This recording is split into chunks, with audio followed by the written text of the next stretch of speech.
anak, ha? Sobrang maselan niya si Sir Carlo. Dapat talagang walang bakas ng dumi. At yung mga gamit dapat nakasalansa. Sobrang usi yun. Sige, Nay. Ulagin, Nay. Kayakang-yaka na. At saka as much as possible, dapat invisible ka sa kanya. Ayaw yun ng machika, pakialamero, at kinakausap siya. At saka ayaw yun ang pinapakialam mga routine niya, ha? Dapat laylo ka doon. Nay, akong bahala. Ay, lagi ka bala ka, Nay. Laylo, magaling ako dyan. Uy, naku, ikaw pa naman, tsaka bawal ang machika doon, ha? Lagi, Ayaw, Nay. ikaw pa naman sobrang madaldal. Sobrang ayang bunganga mo. Nay! Yung bunganga mo kasi sobra. Nay, tsaka hindi ko yun kakausapin, Nay, no? For sure, antipati ko yun. Ganyan yung mga dato. Oy, hindi naman ganun dyan. Tahimik lang yun. Nangyari lang yan simula nung nangyari sa kanilang dalawa nung mapapangasawa sana niya. At yun ang sinasabi ko sa iyo, huwag kang magmarites doon. Huwag mo siyang tatanungin tungkol doon sa fiancé niyang... Yung matagal niya ng jowa na maganda, pero bigla siyang iniwan sa altar nung kasal niya. Tumigil ka nga, kasasabi ko lang huwag mamarites. Nay, ikaw lang naman din nagmamarites sa akin. The apple does not fall too far from the tree, you know? Nay, ang laki ng pool! Ang social, may pabola-bola pa silang Ano ba na nakakaalam. pinaggagawa Siguro may mo? nakatago kang bikini dyan. Ay, Pahiram naku! naman, sige na siya mag-swimming, Nay. Tatang Nay, ko. ang ganda naman ng couch na to. Wala Nay, gawa mo, oh my di. God, Ano, ang sarap nakapuluin ng kita ganito. eh. Ano, bakit, Nay? Ang sarap po Ay, Sir Carlo, ito po si Dayang, aking apo, si Mara. Siya po yung bapalit sa akin habang ako nagpapagaling.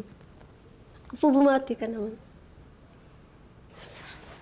Kupong-kupo lang, ha? Kupong-kupo lang. Pumarito ka pa. Trabaho dito. Oo naman lang. Ano ba? Hindi ko naman siya tayo. Focus lang tayo sa goal. Hi, Sir Carlo. I'm Mara, by the way. Yeah, so we have to find another endorser. Napaka-ungrateful yung previous endorser. The campaign's not gonna work until we find somebody. Kusapakan ko yan. Sige. Ay, ang sarap, girl. Ikaw na talaga. Kaya mo na ang lahat. Oh my God.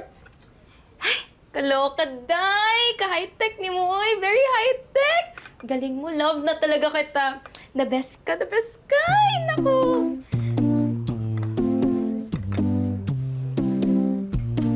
Are you Ay, listening? Wong! How many times do I have to tell you, okay? You're useless! What? Ano yan? Nilagang pal... Ay, baka, sir. Naglinis ka na ba?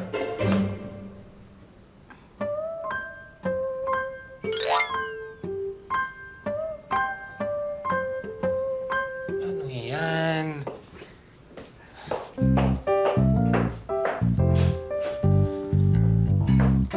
Ano yan? What's that? So, inuna mo pang magluto ng kakainin mo bago ka maglinis? Hindi, sir. Pagkatapos mong kumain, maglinis ka, ha? That's what I pay you for. Sir, nilaga... Buang, Jude.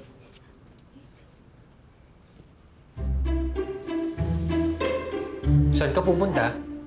Ay, sir, nalinis ko na po kasi lahat ng mga estante, sir. Tapos, nag-mop na din po ako kanina. And then, nagluto po ako kanina. So, naghugas na po ako ng pinggan, kaldero, at saka utensils. Hindi naman po pala kayo kumakain, sir. So, akala ko naman kumakain kayo. So, hindi na po. Nasa Daldal mo. Sir, uwi na po ako. Mara, ipaghain mo ako. Sir? Di pa ako kumakain. Uuwi ka nang hindi pa ako Ay, kumakain. sir. Sir. Ay, sir, sorry. Hindi ko po kasi alam kung paano ba to, kung kakain ka ba or hatiran ka ba ng pagkain. Hindi po kasi ako na-orient ni Lola. Puro kasi paglilinis yung mga sinasabi niya sa akin. Ay, naku, sir. Ako naman to si Binibida. Nagluto ako ng nilaga. Ay, ito, sir. Ay, hala. Wait lang, sir. Ito. Sir. Ay. Sorry, sir.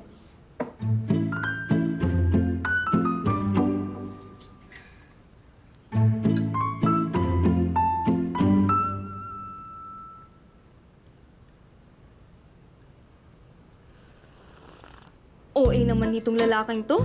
Ngayon ka lang ba makakatikim ng nilagang baka? Oo, alam ko masarap ako magluto, pero grabe naman sa reaction yan.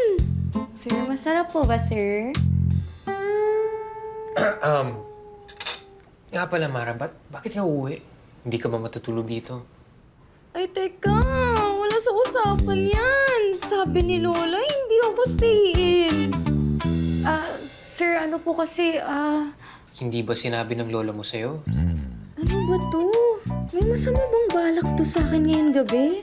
Ay, okay lang naman. Di lang ako prepared. Ay, Diyos ko, ano ba to?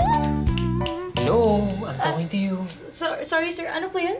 Usually kapag Friday night, dito natutulog si Aling Gemma. Kasi kinabukasan, naglalaba siya. Ayoko kasi dinadryer yung mga damit ko nasisira. So, hinahabol niya yung araw. Oo nga pala. Bakit nakalimutan ko yun? So, ano? Uuwi ka ba? If ever, just make sure na maaga ka bukas.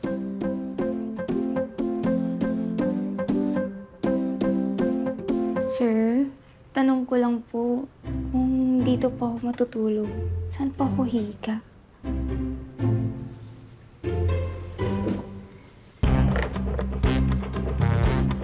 Hindi ba sinabi ng lola mo sa'yo?